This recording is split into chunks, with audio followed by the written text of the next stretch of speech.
हाँ जी एवरीवन, कैसे हो सब। मैं हूं आपका दोस्त एस जी। एंड आज के वीडियो में यार हम लोग जीसॉ के ऊपर बात करने वाले हैं। ठीक है। हमारे साथ एक ऐसे पर्सन रहेंगे जिन्होंने लास्ट ईयर जीसॉ क्रैक किया था एंड इस साल वो जीसॉ में मेंटर भी रहने वाले हैं। ठीक है। तो वो अपने एक्सपीरियंस से आपको बताएंगे यार कि क्या क्या चीज़ें होती हैं जो आपको जीसॉ में अप्लाई करते टाइम ध्यान रखना चाहिए। एक ऑर्गेनाइजेशन कैसे चूज करनी है अप्लाई करने के लिए, उसमें प्रोजेक्ट में कंट्रीब्यूशन कैसे करना है, सब कुछ बहुत डिटेल में बात होने वाली है। तो वीडियो को लास्ट तक देखना है यार। ठीक है। और साथ ही साथ इस वीडियो में वो अपने खुद के प्रपोजल में से आपको बताएंगे कि एक प्रपोजल में क्या क्या चीजें होती हैं जो एज अ मेंटर देखी जाएंगी, एक मेंटर देखेगा आपके प्रपोजल में। ठीक है। तो वीडियो को लास्ट तक देखना है और कुछ भी हेल्प चाहिए हो तो नीचे उनका लिंक्डइन हैंडल भी डाल दिया है डिस्क्रिप्शन में, एंड उनके प्रपोजल का लिंक भी है, आप वहां जाके उन्हें से देख सकते हो एंड उससे हेल्प ले सकते हो। ठीक है। हाय शान। हाय। हाय। तो आप एक अपना बेसिक इंट्रो दे दो सबको। Hi everyone, I am Ishan Bansal. I am currently a third year student studying information technology at IP University main campus. Last year I did GSOC in 2020. I did GSOC in the organization HoneyNet project, and the project name was Intelol. It was a cybersecurity project, and this year I am going to be a mentor in the same project and organization. वाह, great. Last year participant and this year mentor. तो ईशान, आपने जब जीसॉ के लिए apply किया होगा तो आपने अपनी ऑर्गेनाइजेशन, अपना प्रोजेक्ट कैसे चूज किया? क्या अप्रोच रही आपकी कि मैं इस पर्टिकुलर प्रोजेक्ट पे ही अप्लाई करूंगा? वो चीज आपने कैसे जज की? मेरा फर्स्ट ईयर से जैसे दो डोमेन्स में इंटरेस्ट था, साइबर सिक्योरिटी भी और थोड़ा बहुत डेवलपमेंट वगैरह भी। तो जो मेरा फोकस था, लाइक नैरो डाउन करते हुए, because there were so many organization, so many projects, hmm. वो ये था कि थोड़ा साइबर सिक्योरिटी से रिलेटेड हो। एंड मेन बात कि जो मेरे को लैंग्वेजेस आती है उसमें हो, जैसे मैं I was comfortable with Python and JavaScript, so इसमें हो। तो पाइथन और जावास्क्रिप्ट में बहुत ऑर्गेनाइजेशंस होती है, like some popular Python Software Foundation and coala, Mozilla के काफी प्रोजेक्ट्स होते हैं। तो फिर मैंने थोड़ा साइबर सिक्योरिटी की तरफ देखा, तो मेरे को उससे हनी नेट और वो वैस ऐसी ऑर्गेनाइजेशंस मिली जिनके भी काफी पाइथन में प्रोजेक्ट्स थे। So that's how I narrowed it down. वाह। अच्छा, तो जो हम आपका जो जीसॉक रहता है उसमें हमें अपना जो कंट्रीब्यूशन स्टार्ट करना चाहिए, उसके लिए आइडियल टाइम क्या रहता है कि हम इतने टाइम पहले अगर कंट्रीब्यूशन अपने प्रोजेक्ट में स्टार्ट कर देते हैं तो हमारे सिलेक्शन का चांस ज्यादा है। तो कितना टाइम हमें करना चाहिए उसमें अकेले? I think it depends like project to project, and कि वो प्रोजेक्ट कितना मेच्योर है, उस प्रोजेक्ट में कितने कंट्रीब्यूटर्स है, कितना एक्टिव है वो प्रोजेक्ट। सो लाइक मेरे केस में तो मैंने 20 दिन पहले स्टार्ट किया था कंट्रीब्यूट करना, because actually it was a very new project and ज़्यादा कंट्रीब्यूटर्स नहीं थे उस वक्त। बट लाइक फिर ऑब्वियसली मैंने 20 दिन पहले किया था, तो जब मैंने स्टार्ट किया था तो मैंने काफ़ी ज़्यादा मेहनत करी थी, तो जैसे मेरी छोटे टाइम में ज़्यादा कॉन्ट्रीब्यूशन हो जाए। But I have seen like बहुत लोग होते हैं जिनके जो लाइक नवंबर वगैरह से स्टार्ट कर देते हैं 5 महीने पहले, बिकॉज उनको करना पड़ता है, बिकॉज मे बी जो उनका प्रोजेक्ट है वो बहुत ज़्यादा मेच्योर है, उसमें बहुत ज़्यादा लोग कंट्रीब्यूट कर रहे हैं। सो आई वुड से कि थोड़ा प्रोजेक्ट के बेसिस पे देखो कि कितना प्रोजेक्ट है, कितने नंबर ऑफ इश्यूज है प्रोजेक्ट में, उसके हिसाब से मैटर करता है। Because generally when you are starting to take up doing contributions, you like go to a project's GitHub or something and you are like assign me this issue so I can work on this, and the mentor would assign you that issue so you can raise a PR against it. So तुम उस हिसाब से देख सकते हो कि कितना active है प्रोजेक्ट।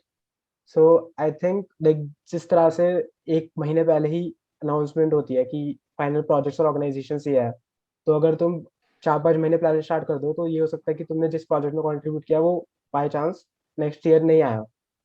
तो उसमें तुम ये कर सकते हो कि उस प्रोजेक्ट के मेंटर्स वगैरह को पहले रीच आउट कर लो एंड आस्क देम कि कितनी प्रोबेबिलिटी है कि इस बार आएगा, मतलब तुम अप्लाई भी करोगे क्या इस बार जी सॉक में। ये सब यस। चीजें ये इंपॉर्टेंट है। ओके। अच्छा, तो जैसे आपने बताया कि हम गिटहब पे जाएंगे एंड वहां पे इशू असाइन होगा हमें, देन हम उस पर पीआर रेस करेंगे। तो उससे पहले हमें प्रोजेक्ट क्लोन करना पड़ेगा। तो अब क्लोन करने के बाद बच्चे ये स्टेप कर लेते हैं, क्लोन कर लिया, प्रोजेक्ट पे वो काम स्टार्ट कर देते हैं। बट बहुतों को ऐसा फील होता है कि यार इसका कोड बेस बहुत बड़ा है, हंड्रेड्स ऑफ फाइल्स हैं इसमें and thousands of lines of code है। तो इस पूरे कोड को हम समझे कैसे, इस पे हम काम स्टार्ट करें तो कैसे स्टार्ट करें? इतना बड़ा कोड है, उस पे हम कैसे काम स्टार्ट करें? हाँ, सो that was obviously a problem with me too. Like when I started the projects I looked at, the code base was so huge, so it was obviously very frightening to look at. And so तो actually मेरे लिए सबसे बड़ा part ये था कि clone करके जब मैंने क्लोन करके उसको सारा मतलब इंस्टॉलेशन के डॉक्स वगैरह फॉलो करे, मैंने सारी डिपेंडेंसीज इंस्टॉल करी, उसको रन किया, मेरे को जब भी बग मिल गया एक, क्योंकि वो चल नहीं रहा था। तो मैंने उसका एक इशू बना दिया। इशू बनाया, जो मेंटर ने देखा उसने बोला कि हाँ ये बग हो सकता है। उसका बहुत छोटा फिक्स था, वो मैंने पीआर भी बना दी उसकी उसी वक्त, यू नो हो सकता है जल्दी एक्सेप्ट हो जाए। एंड हो भी गई यस। 2 घंटे में। तो मतलब वो बहुत बड़ी मोटिवेशन थी कि यार आज ही प्रोजेक्ट क्लोन किया, आज ही एक कंट्रीब्यूशन भी हो गई। तो आई वुड से कि क्लोन करो उसको। जनरली जैसे जीसॉफ्ट में प्रोजेक्ट्स होते हैं उनकी बहुत अच्छी डॉक्यूमेंटेशन होती है, लाइक इंस्टॉलेशन की, इवन कंट्रीब्यूशन की, कि this is how you can contribute to a project. तो उसमें उन्होंने ये दे रखा होता है कि तुम्हें ऐसे ऐसे तरह से कोड करो, इस तरह से। जैसे बहुत जगह पे होता है, जैसे हमने भी अपने प्रोजेक्ट में कर रखा है इंटेल में, कि गिटहब के इश्यूज में हमने बिगनर फ्रेंडली एक टैग बना रखा है जो कुछ इश्यूज को दे रखा है। तो कोई भी नया कंट्रीब्यूटर आता है तो वी आर लाइक कि go to a beginner friendly issue, तुम्हें लग रहा है कि तुम कर सकते हो तो we will assign you that issue. तो ऐसे कर सकते हो। तो I would say the first step is clone करो, इंस्टॉल वगैरह करो। बहुत चांसेस है कि तुम्हें उसी वक्त कुछ ना कुछ मिल जाए, क्योंकि सबके अलग अलग सिस्टम्स होते हैं, सबके अलग अलग वो होते हैं। तो हो सकता है उसमें तुम्हें बग मिल जाए, उसमें कुछ आइडिया मिल जाए कि यार ये इंस्टॉलेशन इतनी मुश्किल है, इसको मैं आसान कैसे बना सकता हूँ। यस। ओके। तो जब हम जीसॉक के लिए अप्लाई कर रहे होते हैं तो काफी बच्चों को लगता है कि भैया अगर मेरे को कोई इसमें जिस प्रोजेक्ट में भी मैं अप्लाई कर रहा हूँ, लेट्स से अगर मैं डेवलपमेंट के किसी प्रोजेक्ट में अप्लाई कर रहा हूँ, तो मैंने डेवलपमेंट में कोई पीछे काम नहीं कर रखा। मैंने लास्ट 5 या 6 मंथ्स में ही पढ़ना स्टार्ट किया था। बट इस प्रोजेक्ट से रिलेटेड मुझे सारा टेक स्टैक आता है, मैं उससे फेमिलियर हूँ, मुझे हम्म। अच्छे से उस पर कमांड है, बट कोई प्रैक्टिकल एक्सपीरियंस नहीं है। लाइक मैंने कोई इंटर्नशिप नहीं कर रखी है उस पर एंड ऑल। तो उस बच्चे की क्या अप्रोच होनी चाहिए, उसे कैसे जीसॉक में अप्लाई करना चाहिए, किन चीजों पे थोड़ा फोकस करना चाहिए and all? So I would say like it kind of varies on which year you are in. Like अगर तुम थर्ड ईयर में हो, may be so it's probably the last year है तुम्हारे पास जीसॉक करने का।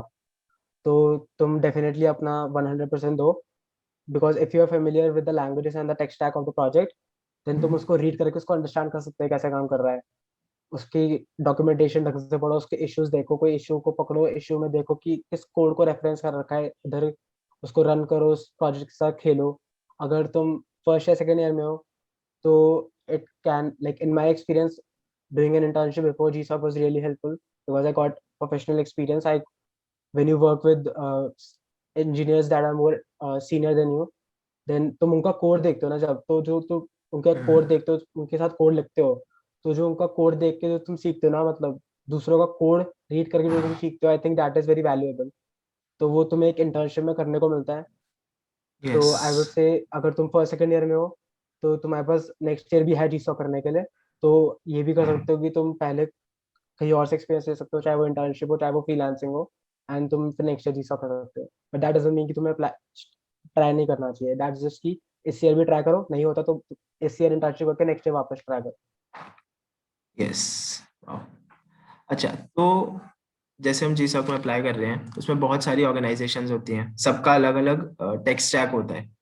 तो क्या कोई हमें ऐसी पर्टिकुलर लैंग्वेज पे फोकस करना चाहिए कि जैसे जावास्क्रिप्ट है वो बहुत ट्रेंड में है, तो हम जावास्क्रिप्ट कर लेंगे तो हमारा सिलेक्शन का चांस ज्यादा है, या हमने पाइथन कर ली तो हमारा सिलेक्शन का चांस ज्यादा है? ऐसा होता है कुछ, या सभी जो भी सभी लैंग्वेजेस हैं, फ्रेमवर्क्स हैं, उन सभी के लिए प्रोजेक्ट्स होते हैं जीसॉक में? हाँ मतलब जीसॉक में तो like there are huge amount of projects. Like I think there are like 2000 projects each year.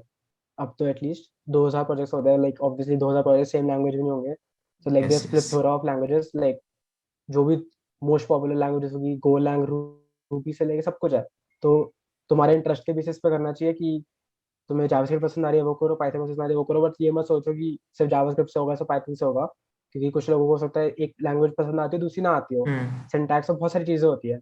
Yes. तो एक लैंग्वेज पकड़ो, एक एक चीज पकड़ो, उसमें अच्छे हो। ये मत करो कि बहुत सारी चीजें करने लग जाओ, कि थोड़ा बहुत एंड्रॉइड भी कर लिया, थोड़ा बहुत वेब भी कर लिया। It's good for exploring, but you have to be good at one, कि तुम उस पर फिर आगे जाके काम करते हो ढंग से। ओके। सो ईशान, आप एक बार अपना प्रपोजल सबके साथ शेयर कर दो, एंड जो भी टिप्स हैं जो हमें प्रपोजल बनाते टाइम जिनका थोड़ा ध्यान रखना चाहिए, उन चीज़ों के बारे में एक बार सबको गाइड कर दो। Yeah. Um, is my screen visible? Yes.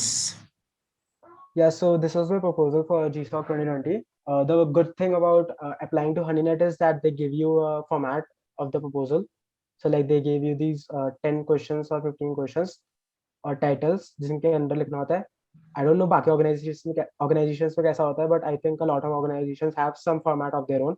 Because उनके लिए भी आसान हो जाता है फिर रिव्यू करना, because हर कोई डिफरेंट यूज नहीं करेगा ना. तो this was yes. Like obviously the basic information.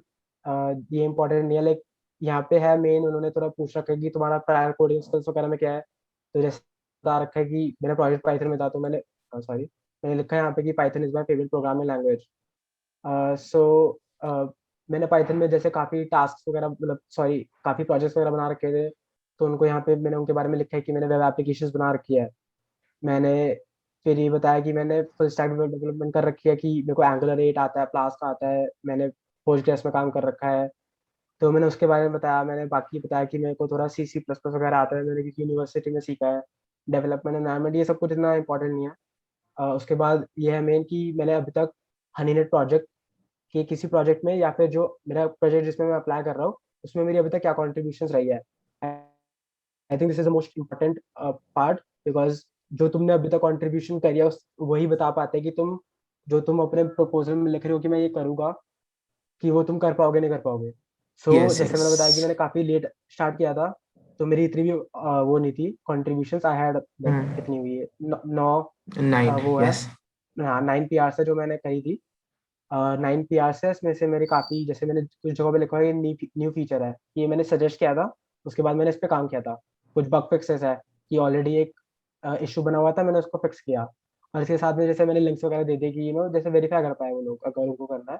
और बाकी मैंने इन 9 पी आर के सिवा, जैसे वो मैंने बताया कि नया प्रोजेक्ट था, तो मैंने उसमें फ्रंट एंड थोड़ा मिसिंग था.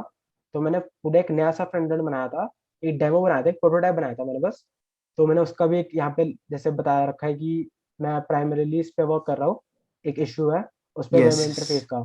तो मैंने अपना जो मेंटर था, मैंने उसको बोला था कि मैं एक प्रोटोटाइप बना रहा हूँ इस पे. तो मैं ये थोड़ा बहुत प्रोटोटाइप बना दूंगा 1-2 हफ्ते में. उसके बाद I would make this part of my proposal too, and बाकी फिर मैं यस। इसमें आगे जाके अगर मैं सिलेक्ट होता तो I could work on this full time, like मैं इस प्रोटोटाइप को एक्चुअली एक वेब एप्लीकेशन में कन्वर्ट कर दूंगा. तो that okay. Was I think one thing that really stood out in my application. मैं प्रपोजल की, मतलब मैंने जस्ट ये नहीं बताया कि मैंने क्या किया है, मैंने एक एक्चुअल थोड़ा बहुत काम करके दे दिया कि मैं ये डेमो बना दिया है, अब तुम मुझे सिलेक्ट यस। करोगे तो मैं पूरा बना दूंगा वाली बात होगी. और मैंने उसको एक्चुअली लाइव भी कर दिया था, यू कैन सी हियर. तो मैंने उसको डिप्लॉय कर दिया था उनके लिए कि तुम देख पाओ कि ये मैंने प्रपोज डेमो बना दिया है, यस। और मैं इसको एक्चुअल फंक्शनैलिटी दे दूंगा एज पार्ट ऑफ माई तो प्रपोजल. अगर मैं जीसॉक के लिए सेलेक्ट होता हूँ, देन मैं इस पे कंप्लीट डेमो पे काम करके इसे बना या सकता हूँ। तो मतलब that would seem to them like कि हाँ इस बंदे को आता है ना, मतलब इस बंदे ने डेमो बना के दे दिया हमें, तो ऑब्वियसली अगर हम इसको सिलेक्ट कर सकते हैं तो ये फंक्शनैलिटी कर सकता है, इसमें डाल सकता है. यस। तो मेरा जो मेन फिर पार्ट था, इसमें इन्होंने पूछ रखा है कि बाकी ओपन सोर्स एक्सपीरियंस क्या रहा है तुम्हारा पहले. तो इसमें मैंने 2 अपने पर्सनल प्रोजेक्ट्स के बारे में बता रखा है इनको. यस। दोनों प्रोजेक्ट्स पाइथन में थे, तो दैट वाज गुड. एक प्रोजेक्ट थोड़ा फेमस था जिसमें थोड़े स्टार्स वगैरह थे, और ये मैंने 2-3 कंट्रीब्यूशन कर रखी थी छोटी छोटी दूसरों के प्रोजेक्ट्स में. तो this was they were not really big contribution, so मतलब बहुत छोटी कंट्रीब्यूशन थी, इतना यस। मैटर नहीं करता इनका. देन इट या just but basic questions like how you much. Should be या familiar with open source, and आपका जो गिटहब पे ग्राफ ट्रू है वो होना चाहिए अगर आप अप्लाई कर रहे हो ऑर्गेनाइजेशंस में। True true, that's very much true. मतलब ओ। कुछ तो लिखना चाहिए कि हाँ इस बंदे ने पहले भी ओपन सोर्स में काम किया है, इवन इफ यस। किसी और ऑर्गेनाइजेशन में नहीं, सेम ऑर्गेनाइजेशन पे सेम प्रोजेक्ट पे ढंग से काम किया है. उसके बाद this was like basic boilerplate stuff कि तुम्हें कितना टाइम कर पाओगे प्रोजेक्ट में काम, और कुछ और पहले का अपना रिज्यूमे डालो, अपनी वेबसाइट वगैरह डालो, yes. Just so they can know more about you. उसके बाद this was the main thing कि तुम अपने प्रोजेक्ट के बारे में सारा बताओ कि तुम क्या करोगे. ओके। तो ये काइंड ऑफ इसमें कुछ फॉर्मेट नहीं था, ये खुद से करना था. तो this is the main thing कि इसमें मैंने बताया कि प्रोजेक्ट गोल क्या है, कि ये प्रपोजल है, इस यस। प्रपोजल का गोल क्या है, जिस प्रोजेक्ट पे उस प्रोजेक्ट का गोल क्या है, कि और इस अगर आप प्रपोजल से सेलेक्ट मैं क्या होते हो तो इनेबल करना चाहता हूँ। आप इसमें क्या क्या इम्प्रूवमेंट्स करोगे? एग्जैक्टली। सो मैंने ये बता रखा है कि यहाँ पे क्या कहते हैं, इस प्रोजेक्ट का गोल ये है, ये प्रोजेक्ट ये प्रॉब्लम सॉल्व करता है, और ओके। मैं अपने प्रपोजल से इस प्रोजेक्ट में ये फीचर्स डालूंगा जिससे वो प्रॉब्लम बेटर सॉल्व हो पाएगी। तो मैंने इसमें ओके। जैसे बता रखा है कि करंट इम्प्लीमेंटेशन में ये है, हम्म। इसमें मैंने बता रखा है कि इसमें लिमिटेशन क्या है करंट इम्प्लीमेंटेशन में, और इसमें फिर मैंने न्यू इम्प्लीमेंटेशन में बता रखा है कि मैं इस लिमिटेशंस को कैसे फिक्स करूंगा, कैसे इंप्रूव करूंगा, कि वो लिमिटेशंस आ रहे हैं वो फीचर्स कैसे बनेंगे। यस। तो अब मैंने यहाँ पे थोड़ा वो बता रखा है कि मैं 10 गोल्स करूंगा, 10 टास्क करूंगा। तो उसमें जैसे मैंने बता रखा है कि ऑथेंटिकेशन सर्विस बनाऊंगा एक, जैसे front end hmm. Back and से कम्युनिकेट करेगा तो उसमें बीच में ऑथेंटिकेशन चाहिए। एक यस। वो होगा कि जैसे रिक्वेस्टिंग स्कैन्स की बहुत इंपॉर्टेंट पार्ट था अपने प्रोजेक्ट का, कि फ्रंट एंड हम्म। से कोई बंदा वो कॉल कर पाए। फिर ये ओके। बाकी चीजें कि डैशबोर्ड करना, बाकी इम्प्लीमेंटेशंस वगैरह, बाकी जनरल इम्प्रूवमेंट करना। तो मेरे प्रोजेक्ट में दो मेन चीजें थी, एक फ्रंट एंड की तरफ और एक बैक एंड एपीआई की तरफ। ओके। तो जैसे तुम देखोगे यहाँ पे मैंने फ्रंट एंड वगैरह की जो मैंने डेमो बनाया था हम्म। उसके स्क्रीनशॉट्स डाल दिए थे, और साइड साइड में ओके। वो भी दे दिया था लिंक। लाइव लिंक, ये यस। मैंने जैसे बताया मेरे लिए काफी आई थिंक प्लस पॉइंट रहा था, क्योंकि मैंने काफी काम उनको ऑलरेडी करके दे दिया था, तो उनको लगेगा कि हाँ ये बंदा कर सकता है। यस। तो जैसे मैंने उनको बताया कि अभी अगर उनको कुछ करना पड़ता है तो ऐसे करना पड़ता है, हम्म। जो मैं बनाऊंगा उससे ऐसे करना पड़ेगा। तो okay. That seems like a good feature to them. Yes, so yes, आप सारा काम टर्मिनल से कर रहे हो, बाद में आपके पास पूरा कंप्लीट एग्जैक्टली, इंटरफेस हो जाएगा। क्योंकि अभी फ्रंट एंड नहीं है ढंग से, तो अभी यस। टर्मिनल से करना पड़ रहा है। अभी फ्रंट एंड बनाएंगे तो फ्रंट एंड में इसको कितना आसान हो जाएगा यूजर के लिए, ऐसे। हम्म। तो मैंने यस, हर यस। जगह जैसे थोड़े ग्राफ्स वगैरह बनाता है, I think graphs are really important, graphs okay. और फ्लो चार्ट्स, कि तुम कुछ समझाने के लिए। जैसे मैंने बता रखा है यहाँ पे कि ये काम कैसे करेगा, तो मैंने बहुत नॉर्मल बना रखा है कि यूजर इस पर क्लिक हम्म। करेगा, ऐसे गेट रिक्वेस्ट जाएगी, एपीआई पे इसकी इंप्लीमेंटेशन होगी, फिर पोस्ट रिक्वेस्ट जाएगी। Yes. Very basic stuff. Hmm. क्या कहते हैं कि थोड़ा बताने के लिए कि इंटरनल इम्प्लीमेंटेशन इसकी कैसे होगी, नॉट जस्ट की ऊपर ऊपर से कैसे होगा, कि तुम यस, यस। एक्चुअली सोच सकते हो एक टेक्निकल लेवल पे। तुम बस हम्म। बोल नहीं रहे हो कि तुम कर दोगे, तुम बता रहे हो कि कैसे करोगे। I think that's hmm. Really important. फिर यस, दिस वाज उन्हें अनदर दिखना चाहिए स्क्रीनशॉट। सारा, कि जो भी आप प्रपोज यस, कर रहे हो उसे आप कैसे अप्लाई करोगे, and will you be able to मतलब अप्लाई और the not. Screenshots and all are not that important, मतलब ये लोग नहीं करते, बट यस। फ्लो चार्ट बनाना है, कुछ बनाना है जिससे तुम टेक्निकली इसको एक्सप्लेन कर पाओ, that's really yes, yes. Important. Yes. या। So yeah, so like as I said, most of my work was in front, so मैंने काफी सारे स्क्रीनशॉट्स डाल दिए थे। एंड इसके बाद क्या कहते हैं, मेरा जो बहुत बहुत मैटर करता है आई थिंक वो है कि तुम्हारे टाइमलाइन क्या होगी और माइलस्टोन्स क्या होंगे ओवर द टाइमलाइन। जैसे ओके। जीसॉक में देर आर 3 फेजेस, जैसे अब दो हो गया है इस साल से। यस। तो तुम्हारी दो इवेल्युएशंस होती है, मतलब जैसे बीच बीच में। तो और तुम्हारा ओके। जो टास्क होगा वो वीकली होता है काइंड ऑफ, मतलब वो ऑर्गेनाइजेशन का डिपेंड करता है, हर ऑर्गेनाइजेशन का अलग। मतलब ओके। हनीनेट में ऐसा था कि तुम्हें वीकली, तुमने वीकली बता दिया मैं इस वीक ये करूंगा। तो मैंने इसमें बता रखा है कि मतलब वीक 1 में ये करूंगा, वीक 2 में ये करूंगा। एंड मैंने यहाँ पे बेसिकली रेफरेंस कर रखा है जो मैंने ऊपर बता रखा है, कि मैं बता रखा है कि मैं पहले वीक में टास्क 8 करूंगा, टास्क 8 पे क्लिक किया वाला टास्क 8 था भाई, ओके। ऐसे वाली बात है। तो यस। मैंने बता रखा है कि वीक 3 वीक 4 ऐसे कर करके ये करूंगा, बीच में वैल्यूएशन होगी, इस वैल्यूएशन तक ये वाला पार्ट कंप्लीट हो जाना चाहिए। एंड मे बी इस वक्त तक हम एक बीटा रिलीज कर सकते हैं सॉफ्टवेयर की विद न्यू फ्रंट एंड। फिर मैंने बताया ओके। कि सेकंड वैल्यूएशन तक हम एक स्टेबल रिलीज कर सकते हैं, और यस। थर्ड तक उसमें बग फिक्सेस कर सकते हैं, ऐसे बता रखा है मैंने। ओके। बाकी ऐसे आपको ये अपने है कि हर वीक कंप्लीट क्या टास्क काम को रहेगा। सब पार्ट्स में डिवाइड करना पड़ेगा। एग्जैक्टली, मतलब ओवर द 3 मंथ्स मैंने यस। जो 10 टास्क बताया है वो कैसे हम्म। डिवाइड होंगे, किस किस कितने एक टास्क पे कितने वीक अलॉट करना चाहता हूँ मैं। यस। ऑब्वियसली ये बहुत ज्यादा डॉक्यूमेंटेशन है, तुम हम्म। जब कर रहे होंगे तो ये एग्जैक्टली फॉलो नहीं हो पाता, because hmm. Things never go as plan. Yes. तो या इनफैक्ट लाइक जो मैं जैसे 10 चीजें बताई है उसमें से मैं 8 कर पाया था, लेकिन 2 चीजें मैंने नहीं करी थी, बिकॉज जब हम करना इसको कोशिश करी थी करने की, it was too hmm. Complicated, तो हमने डिसाइड किया ऑफ डूइंग राइट नाउ।